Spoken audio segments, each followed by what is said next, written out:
From what I understand, the programs in the Middle East are more general, I would say. And in the US, we're known for specializing and niching down a bit more.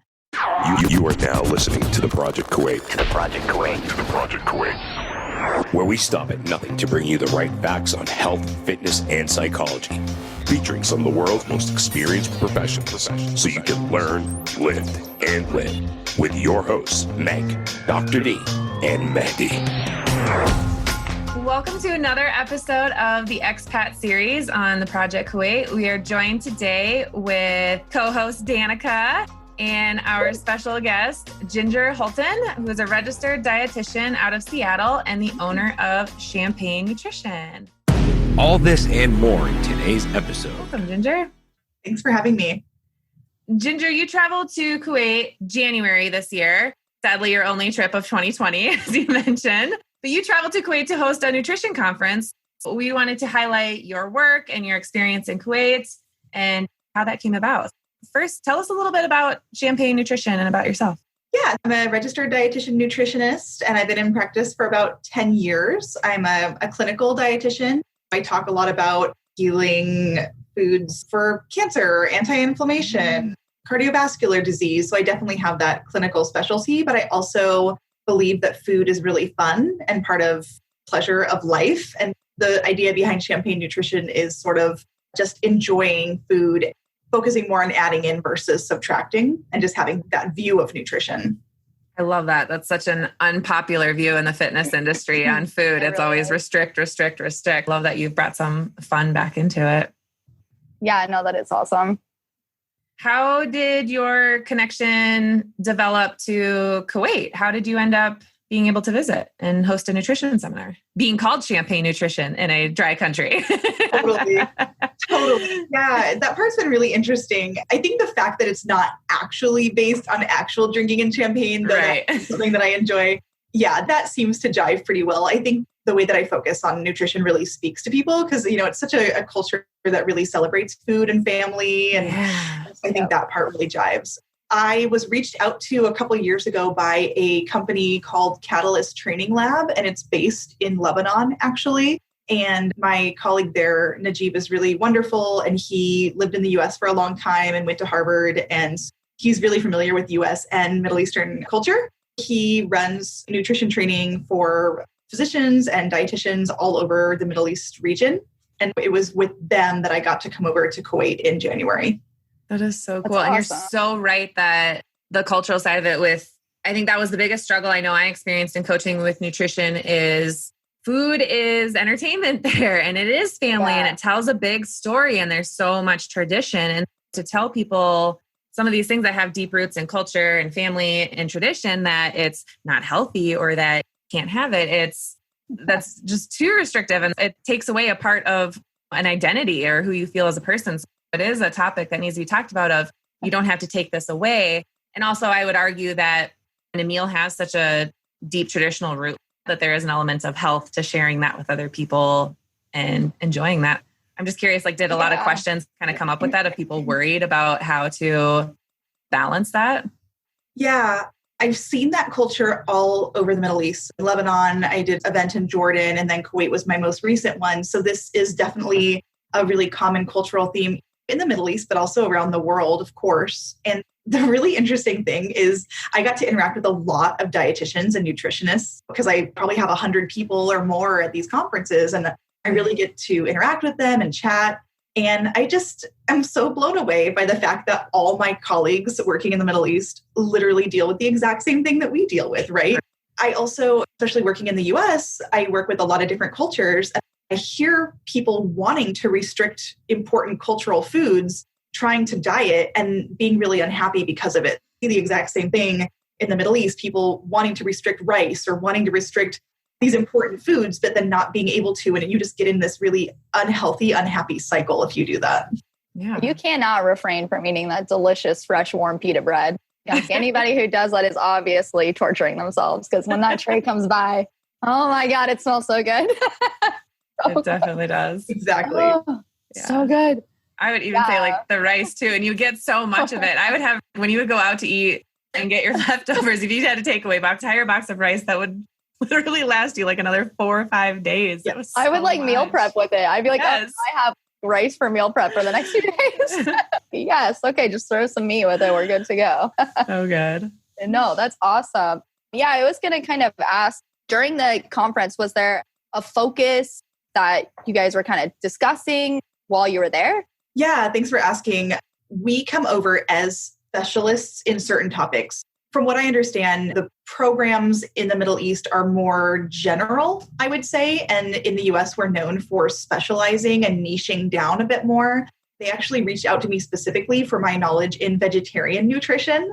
And anyone that's familiar with Middle Eastern culture knows that meat is a pretty important part of a lot of traditional foods. That's been really especially interesting going over. And I run these really long seminars, a full day. I think I speak for 6 hours only about vegetarianism and the definition of it, the micronutrients, and how to put it into a dietary plan using local and cultural foods to the best of my knowledge, and also how vegetarian diets can help chronic disease, because chronic disease rate across the Middle Eastern region, and especially in Kuwait, they're really high. Mm-hmm. Yeah. Oh, yeah. While there, did you, at least for us, I know me and Meg have kind of talked about this before, but there's not really a big push for preventative care. And that ties in with everything. So like nutrition is one of them, where adults have no idea what carbs, protein, know the word, but they don't know what food exactly is in those categories, just like kind of general stuff. From your experience you were probably around people that obviously are in the field a little bit more. But what did you think kind of on the take? What was the perspective from other people or questions you were hearing? Yeah, just really similar to here. There's just a lot of myths that are very alive and well. We talked a lot about soy, for example. We talked a lot about calcium and B12, just those really common questions that you get about vegetarianism. Will you feel full? Will you feel hungry? How do you make this happen? And I always talk a lot about some motivational interviewing techniques and how to even broach the subject, because what a lot of my colleagues in the Middle East and Kuwait especially were telling me is people are going to get mad if you tell them to become a vegetarian. Dealing with that and how to talk to people. Those were some of the big topics. Can you expand on some of those myths with the soy, calcium, and B12? Yes, actually, I get more pushback every time I visit the Middle East on soy than anything else. And I actually didn't see it coming. It's really hard to know when you're speaking to a new audience what they'll be most interested in. And I feel, especially in the US, we've done some good work in nutrition industry to try to dispel some of those old myths. A lot of the research that people are incorrectly citing is really old. It's from the 1990s, from some original research studies that were done on animal models, mice and rats. There's a couple big studies that came out back in the day that people are still citing and saying, oh, soy's bad, it causes cancer. It's actually the opposite. And there's been huge human studies ever since then that show all the benefits of soy consumption for cardiovascular disease, for bone health, and for prevention of cancers. I get a lot of pushback on that. I think it's also a food that's not very commonly consumed in the Middle Eastern region. I've heard a lot of things like, if you can get it in stores, it's very expensive. It's really not commonly consumed. People don't know how to cook with it. I live in Seattle. So I live in this part of the US specifically that's, I think, very tofu friendly. Yeah. Right? It's different too. But yeah. And then I get a lot of questions about GMO and organic, and people are quite distrustful and worried about that. I feel organic products are pretty readily accessible, especially where I live here, but I don't think that's the case everywhere in the world. Those are some of the major questions and pushback that I was getting. It was good conversation. That is hard. That was one of the things that I became much more aware of in my last couple of years there, is just the process that a lot of fruits and vegetables have to go through to get to Kuwait that can't be grown there year round. Definitely something to be aware of, but it's interesting what you bring up about soy. And I think sometimes you have to be careful with a lot of the research and things that you see out there is what dosage of things. Same thing with stress and cortisol, right? Everyone demonizes that we need to limit it, but there's a certain dose of it that is good for you. And, inflammation as well. It's how our bodies heal. And I think soy kind of gets in the same process of that, of it's the dosage that I think people need to be a little bit more aware of what's being confused in the research versus what's reality. I had never really heard anything about not eating tofu until my mom got breast cancer. And then they were saying, well, just don't eat too much soy because of the estrogen in the soy. If you already have history, I don't know how true that is. I still do eat tofu on occasion regardless, just because I don't eat that much meat.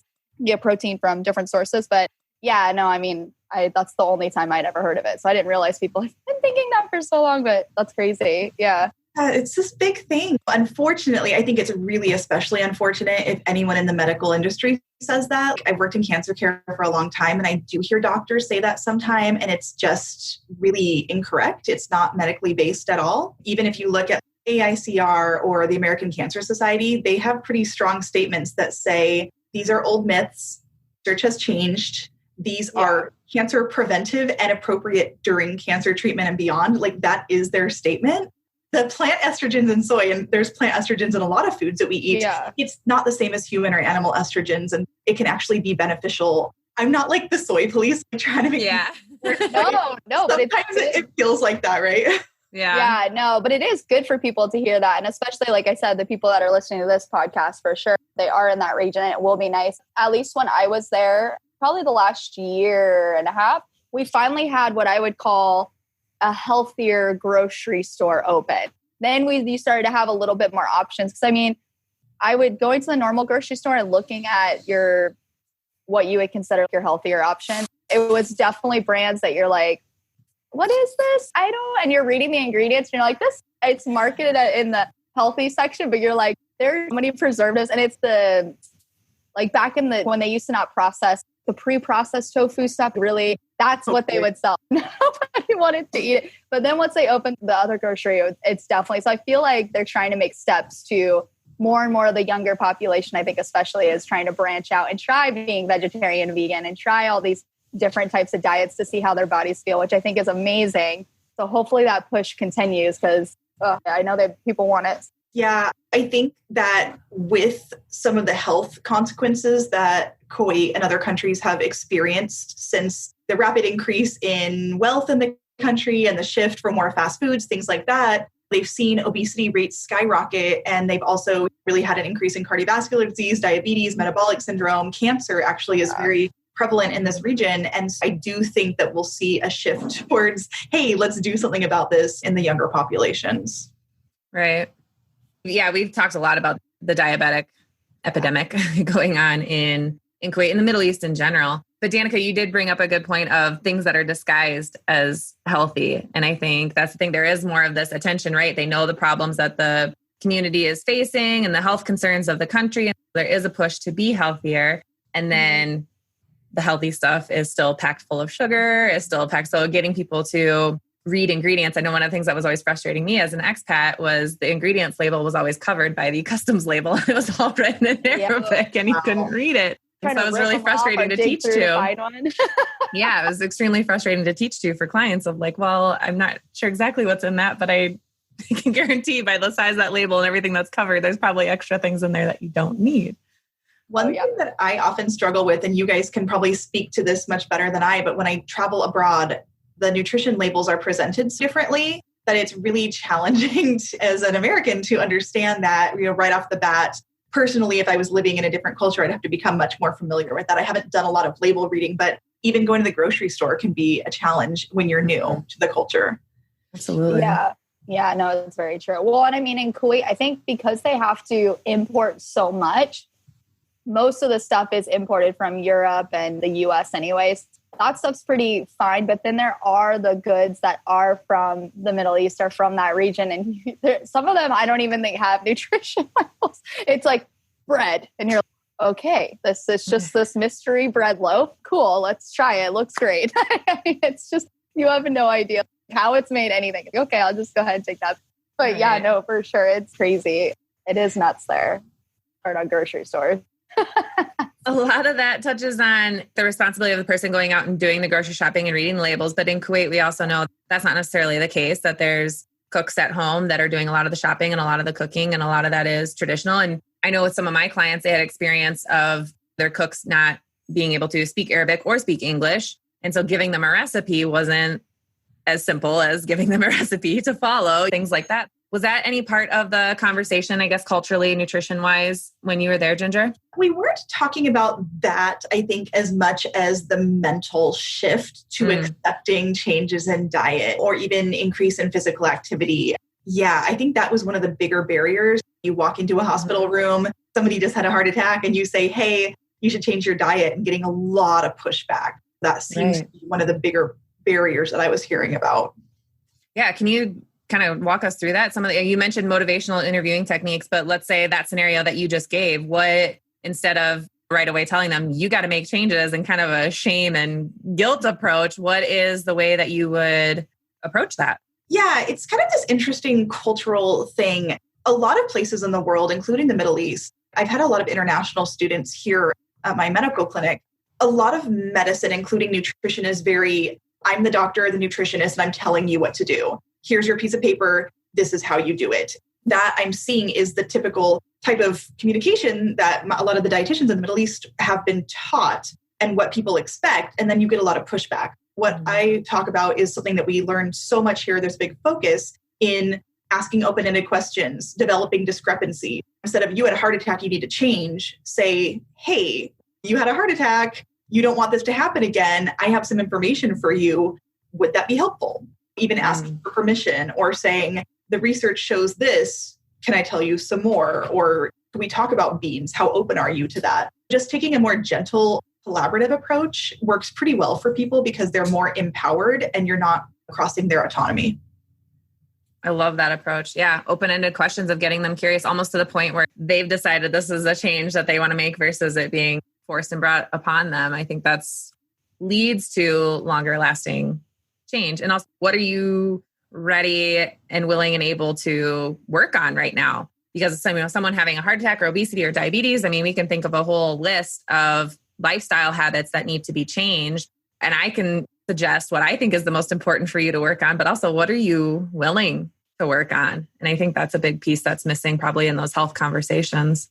Exactly. Most of us could do better in that realm. That definitely is an important part of the work that I do with clients around the world. But when people feel empowered and when they feel they're making the decision, you'll often see much better results and change. Yeah. And I imagine too, especially when you're going through something like that in your life where it's already kind of a scary event, you said like a heart attack or, hey, you're approaching getting diabetes. It's already stressful. So then to have someone tell you that you have to upend your entire lifestyle is that, of course, you're going to have pushback. That's difficult to do. It's already scary. And now you want them to change their entire life. I can understand that. I'd probably be the same too. Like, no. Then you just increase that stress load for them as well to a point that's creating more inflammation and more issues to what led them to that heart attack. It's a fine line. Exactly right. In this conference, so you had about 100 people at your conference and it was mostly nutritionists and doctors? Yep. And vast majority women. I would say there was only like a couple males on the audience, and that's very typical. I mean, I think in the US, dietitians are 2% males. We're definitely working to help shift that, but I think hopefully we'll continue to see that shift around the world. But yeah, mostly women. Yeah. Kind of information, I know like the motivational techniques and some of the vegetarian lessons, things is what you were hoping to spread throughout the region. I mean, did you feel like it was pretty well received, or what was the vibe at the end of the conference, or what kind of feedback did you get? What was the most helpful, do you think, to people in that profession? Of all audience that I've ever spoken to, whenever I go to the Middle East, it's the most engaged, smart, really critical thinking. I love my colleagues there. I have so many connections on Instagram. I love following their work. I've just been blown away with the level of nutrition and dietetics, just really smart, interactive questions and really high levels. A lot of what Catalyst does is very, very clinical. I would say the majority of what we talk about was very high level clinical biochemistry and just really digging into the research. Talking about that and going at that high of a level, it requires a super educated audience. And that's what I found everywhere I went. That was just fun to meet people there and really get those interactive questions. Super smart, interactive audience. It's really good to hear because I know we feel like the nutrition information gets to be a little bit behind. I think it is catching up quickly now. That's awesome to hear that that's one of the experiences that you have in Kuwait. I really enjoyed Kuwait. It was really beautiful and really an incredible audience. Yeah, it was really fun. And it makes an entire seminar day go quickly and be enjoyable. Because when I go over there, I'm also starting to speak about the equivalent of my 8 p.m. I'm starting when I would be typically getting ready for bed. And then I go all through my night and drinking coffee the whole time. Having a really awesome audience is very helpful because that's been really challenging with the time change. Yeah, no doubt. How do you handle your nutrition? I guess traveling or through a big time change like that, I think that's something when people could travel more is a little bit of a struggle.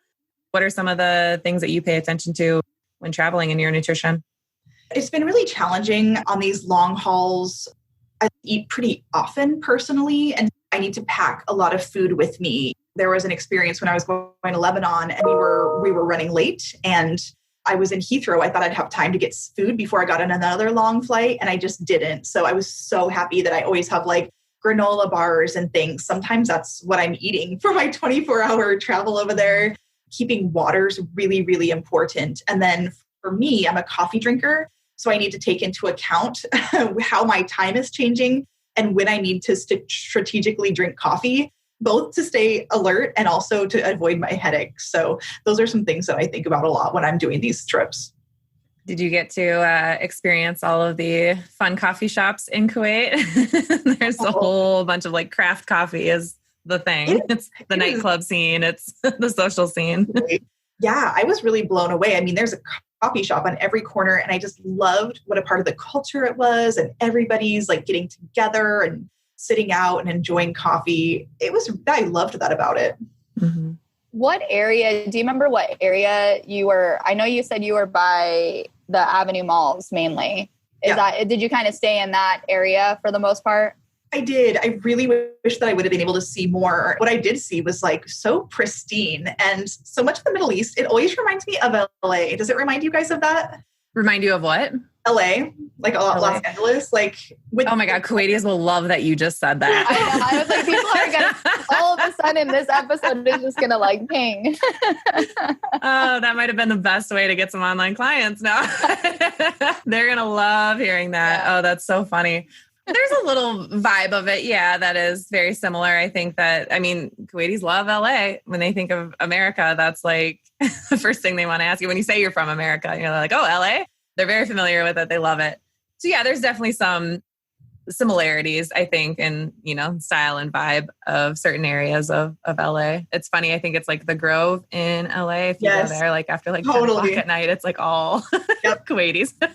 Totally. Yeah. It's got like the palm trees everywhere and like the streets, and the weather reminds me of it. So it just sort of had that vibe. I felt that way about like Beirut too. Like parts of it just on the waterfront feels like that to me in some ways.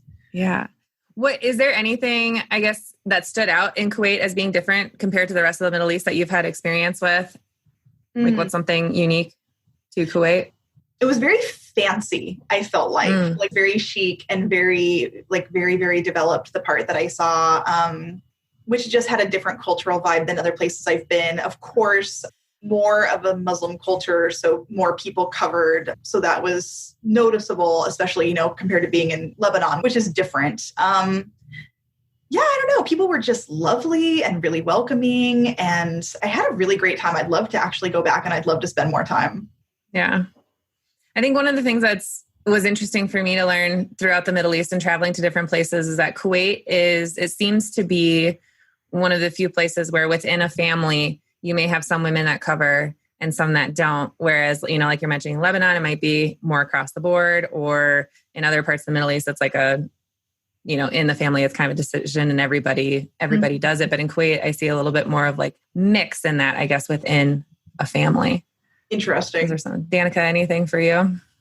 I feel the same. I get what you're saying though, especially so there's a reason that there's probably not a ton of Kuwaitis like flying to Seattle, because Seattle, there's not a lot of fancy, bougie, chic places. We're more of like the dive bar grunge area. So going there, it is like every coffee shop, even if it's in the Meg, you know this. So we have like areas that are very industrial, and dirt roads. It's like, you feel like you're in the middle of nowhere. Like it's like a Call of Duty episode. Like you're like, where am I? And then you walk into this like kind of building that's crumbling. And then it's like, boom, beautiful restaurants, coffee shop, like pristine gold, white lines. I mean, absolutely good. And you're like, what? Like, I just walked into this magical place. Like, where am I? But it's true.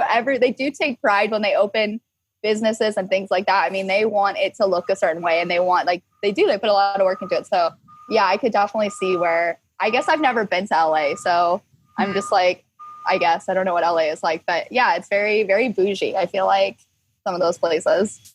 That mall in Kuwait was so fancy. I was like, a children's Burberry store? Are you serious? Like, people were shopping in the fanciest stores. Like, yeah, it was extremely, extremely fancy. The fanciest mall I've ever seen. It was very interesting. Right. Oh, yeah. Yeah, I know. They make it to look like the outdoors because you can't be outdoors during the summer. So it's just a giant, like, literally you're walking through a city inside with AC. Yeah. It's like, oh, right. This is great. Since you were there in January, and this was all kind of like pre-COVID, a little bit, maybe the start of it, closer to that region. Since then, and, gyms are closed. Malls are open now, but gyms are still closed. I guess, have you had any contact with anybody within the region still of maybe like how nutrition is playing a little bit more of a part because there's not the access? I mean, it is summer, so it's not great outside. Gyms are closed. I guess, what has been the conversation through the shift in everyone's life right now? What I've heard the most from my colleagues in the Middle East is they went just on very, very strict lockdowns. I've heard more from Lebanon and Jordan specifically, but they just locked down really aggressively. I think Jordan was one of the most aggressive lockdowns in the world, trying to control the virus. So what I've heard is a lot of people are sort of stuck at home with their families and really unable to get out much at all. So yeah, I think that's definitely impacted physical activity profoundly. And I think it's been pretty hard. Like, that's a hard lifestyle. And I know that Middle East has been very affected by COVID too. Mm-hmm. Yeah, it has been. Yeah.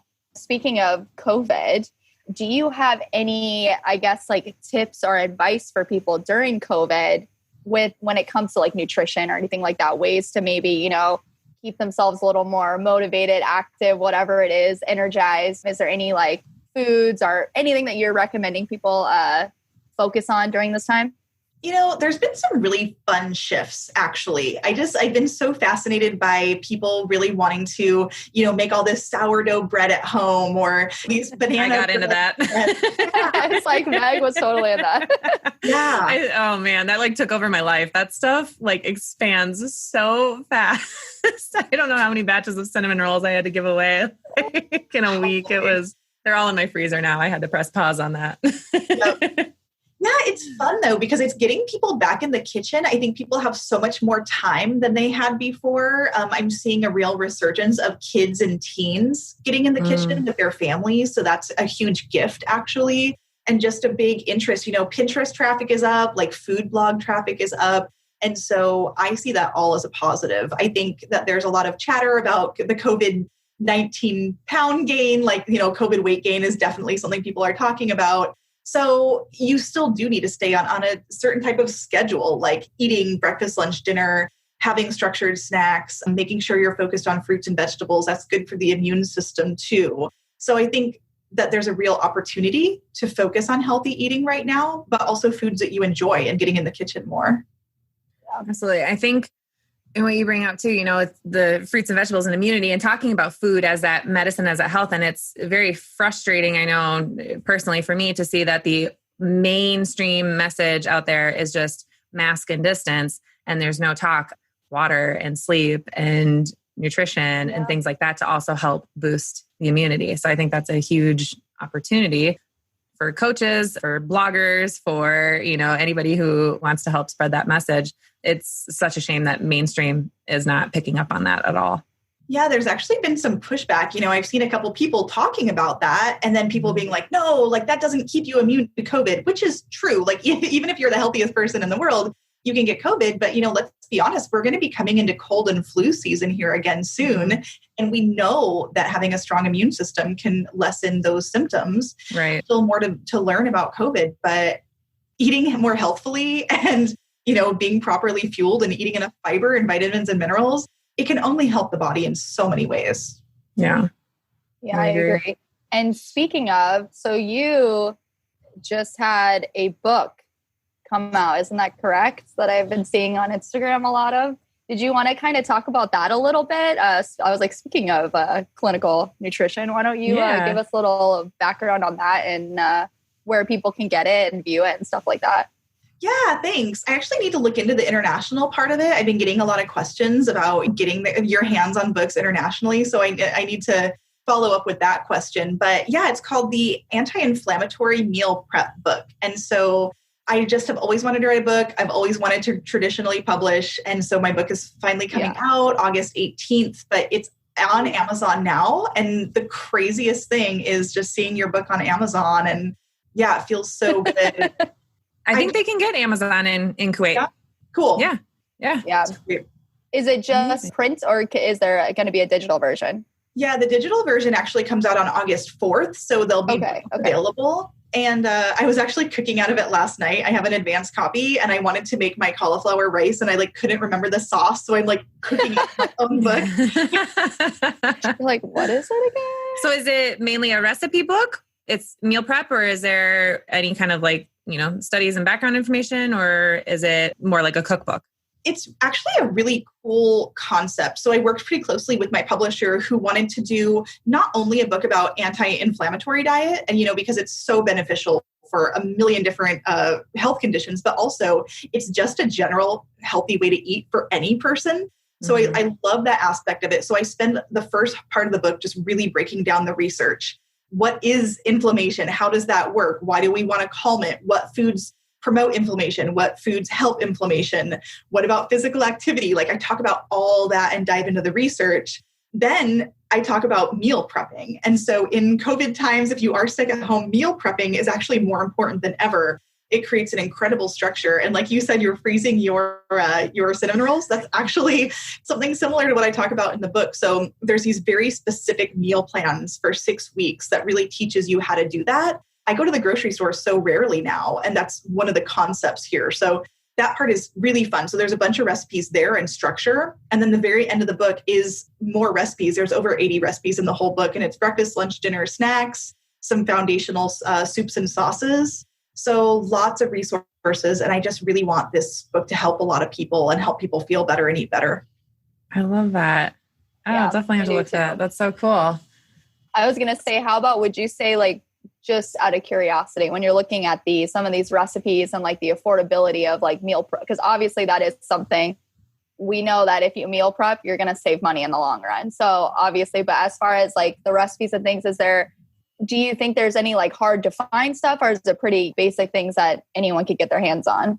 So the concept of this book was very focused on easy to find foods. And actually a lot of people that are living with inflammation, think of arthritis. People might live in pain. They might have a hard time standing up or, doing work in the kitchen for a long time. They might be really fatigued. So I give a lot of tips, use canned tomatoes, use canned beans, buy pre-chopped veggies. There's a lot of that type of talk in the book. And I kept all my ingredient lists very short. Of course, you could add anything. Yes. You want, but, they're designed to just be short and quick and easy. You'll save so much money, but importantly, you'll save a lot of time. Mm-hmm. And you'll never have to be what's for dinner? Oh, I don't know. Let me eat out. You get rid of all of that. It's very powerful. I'm a huge fan of the semi-homemade style. They're just some I'm sorry, I refuse to cut mangoes anymore. So I buy all that pre-chopped. I'm you know what? Beets are another one. I already buy them peeled, cooked. All I gotta do is chop them. I'm I do not want to deal with that anymore. Convenience for sure. Some of that spend a little bit to save, and you spend a little bit to save some time, to save your sanity, fingers, whatever it might be from chopping too much. Probably, my fingers for sure. Yeah, because in Kuwait, that was never an option. There really wasn't the pre-chopped veggie. So when you went to the store, it was I was still wiping actual dirt off of my, vegetables. So I was this obviously came. Yeah. And you couldn't just buy enough for one recipe. If you needed a potato, you had to take home 30 potatoes in the whole box. Yeah, it's true. For the most part.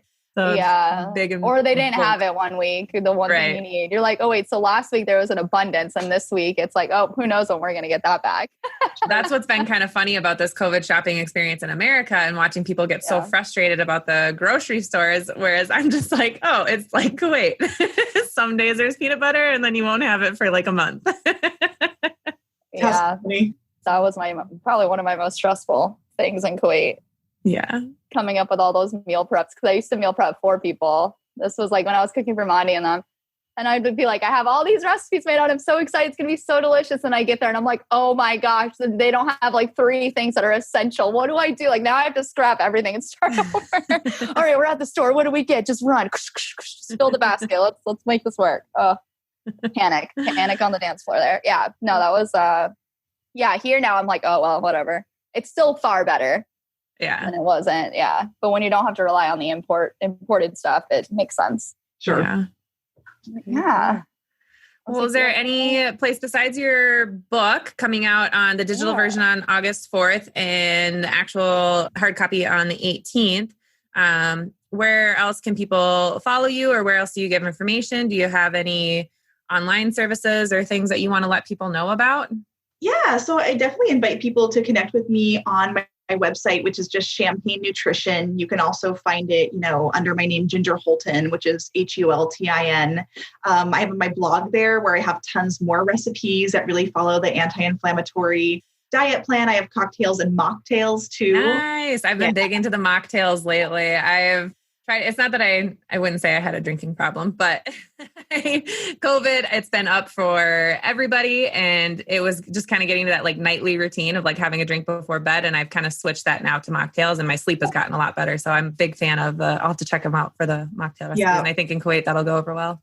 Yeah, for sure. For sure. You definitely don't have to drink to enjoy something a little fancy. Right. So, my newsletter's on there. And when I release my newsletters, I put a lot of like discount codes for events and things like that. So I definitely treat my newsletter folks especially well. And then, I run all my social media. So I've got a big Pinterest for recipes. I'm on Instagram. I've got a Facebook page for my business. I'm on Twitter. So I definitely invite people to connect with me. And I just really love to chat more and answer questions and be connected. It's awesome. We'll be sure to tag all of that in our show notes for people to find you easily. Thank you. Yeah. I have one last question. I guess if there's one thing that you would want people in the region to take away when it comes to nutrition, what would you want that to be? I think people in the region can really celebrate naturally healthy traditional foods. There's a lot of bean dishes. There's like hummus. There's some really interesting salads made from vegetables and fresh herbs. So enjoying traditional cuisine in a healthier way, I think is possible. And I'd like to see a shift to that and encourage people to just really not be restrictive, but instead reframe what those foods look like to achieve health that way. Yeah, absolutely. I love that. I think we saw a little bit of that in the gym scene, some shifts of that. We kind of introduced the idea of like potlucks and seeing some healthy twists on some of the traditional foods. I think it's totally possible and you don't have to necessarily sacrifice the flavor, for that. So I think that's a great one. There are a lot of amazing dishes. And I think I would say there is a shift too. I think that's happening. I'm seeing it more and more, and it makes me happy that I'm seeing it more and more in the fitness industry too, because nutrition in the fitness industry can sometimes be the most healthy thing ever. But seeing that shift from, you have to do keto or you have to do this or you have to do zone, you have to Whole30. Like if you're not doing this, like macros, how you're not living life basically. And it's like, there's that shift now to, okay, hold on. You know what, maybe if you just eat more balanced or, just kind of maybe check out the calories a little bit, make sure you're not going, there's that more focus now of let's not get too strict and be so harsh on yourself. That guilt that people feel after eating foods to me is individualized. Yeah. You even catch I hear it all the time. Oh, well, I ate ice cream last night, so I have to really work hard in this class today. And it's like, you don't need to punish yourself for eating. The science is already done. As soon as it went in your mouth, it already happened. So you just eat it and enjoy it. And you know what? it's not going to hurt anything just because you had some ice cream. So I like that people are starting to shift in that way to more, instead of trying to make everyone this like social media, Instagram post athlete, you know, they're understanding like that's not real. We need to like focus on real life and what's actually going to be good for people. So I do like that change. It's more balanced, you know, removing the guilt and shame around eating is such an important cultural shift. I am starting to really see people talk more about it here. And I hope that it spreads around the world so we can all have a healthier relationship to food. Yeah. Oh yeah. Yeah, for sure. I would say so. Yeah. It's crazy. Just being in fitness and having seen all the crazy things I've seen. I mean, I had roommates counting their amount of water. And I'm like, holy moly. Wow. That's intense. I know. I'm like, where'd she go? She'll probably jump back on. Yeah, I know. It's crazy. But I'm like, shouldn't you be able to drink as much water as your body needs? Like if you're thirsty, drink. But yeah, no, I mean, like I said, I do understand there are obviously athletes or there are people with, you know, health, you know, and they do need to be on stricter diets. It makes perfect sense. But I feel like for the average person, you know, everyday life, you don't need to feel guilty for eating stuff or sit there weighing every single thing. Or I couldn't imagine. I mean, I feel like all of us have probably gone through certain fad diets in our lifetime. So you kind of know that stress of having to do that. So it's nice I like the shift of people moving away from that instead. But now I'm just worried about the calorie deficit trend that people are like, I'm going to eat as little calories as possible and work out as much as possible. And I'm like, no, that's still not good. Well, you know what happens when you do that is you just slow your metabolism down. And so it actually just works against you. And I'm like, that's just going to hurt you. Yeah, I definitely have had people, especially like I know you've done F45. So we do the challenges. And I've seen where people will come in and say, this is what my plate of food looked like. And I'm like, wait, did you measure that? And they're like, yeah, I measured it. And I was like, that's like I think it's like 3 stalks of asparagus, like half a piece of chicken. I'm like, there is no way you measure that, right? That's like 200 calories on your plate. I'm like, oh my gosh, that's not a meal. So I think, that education, it just, the portion sizing and stuff, people need to kind of like jump back on board with that. But are you still working out at home or have you started going back into any gyms at all? You know, I'm really uncomfortable going back into gyms. I don't know how you feel about it. It's funny because I always wanted to work out at home. Like I always thought that would be more convenient, but I never could do it. I'm like, I'm not that person. Yeah. So at first I was kind of like F45 on hold and I was kind of writing my own workouts and doing my own workouts, but it just wasn't as motivating. And so F45 sent out a couple like free workouts, you know, they were like, like Charlie, join us for Hollywood. And I did a couple and I was like, this actually works. And so I rejoined at that point and I've been doing virtual ever since. Okay. Yeah. I was going to say, I was like, I actually don't mind being back in the gym just because I feel like there's a lot more precautions taken than say, like if I go to the grocery store or if and it's like you're forced to social distance. So I like that, but like, and as coaches, like we have our masks on the entire time. So it's not, they're social distancing and the one person that might like be the closest person to you has a mask on. So I feel like a little bit better. And, you know, obviously like everyone's like cleaning everything. Like we're double cleaning the stations after each class. So that's kind of nice. But so I was like, So, and since it's only 5 people, it's not too bad. You know, it keeps it, and people are really respectful. And I think because of the times, it's like, even if someone like thinks they're like, oh, you know, I woke up kind of like with, it might be allergies, but I'm not going to come in, or, you know, and I like that so far we've had no one test positive at our facilities. So I think thank you, Ginger, for joining us. Thanks for all the info. Loved it. Yes, thank you. And I hope you do get back to Kuwait sometime. I hope I get back to Kuwait sometime as well. But thank you so much for just sharing all of your insight with us, both from all the way from the Pacific Coast to the Gulf Coast. Yeah, I really would love to explore more of the region and I can't wait to get back. It'll hopefully be one of the first places I'll go when we can travel again. And until then, it's just really fun to stay connected by doing things like this and chatting with you guys. Love it. Thank you so much. Right. Good luck with the book launch. Good luck. Thank you. Much. Thanks, guys. Thanks. Bye. Thanks for listening to this episode. If you enjoyed it, please head over to iTunes to subscribe, rate, and leave a review.